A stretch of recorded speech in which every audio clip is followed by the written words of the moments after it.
Les costumes qui arrivent au CNCS arrivent en général bien emballés, dans des cartons, protégés, sur cintre ou bien à plat.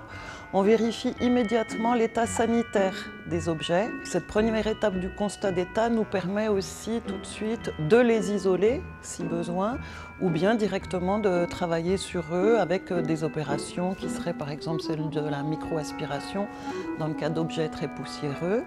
Et puis très vite, on sait en général leur destination. Soit ils rejoignent le travail d'inventaire pour être inventoriés pour rejoindre les réserves ensuite, soit le travail de l'équipe qui prépare les expositions. L'étape pour ces costumes-là est évidemment la grande étape du mannequinage qui consiste à concevoir un support adapté au costume, à la fois pour la photographie et à la fois pour l'exposition.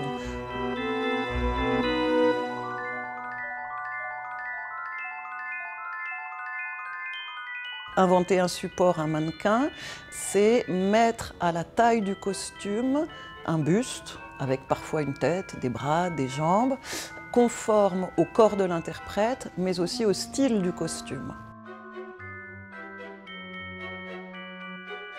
Le travail avec le scénographe consiste à finaliser le mannequinage en lien avec l'unité esthétique de la scénographie de l'exposition. Donc on a aussi ce travail-là qui est un travail plus esthétique dans lequel on respecte aussi les conditions de préservation des costumes, les conditions de conservation des costumes.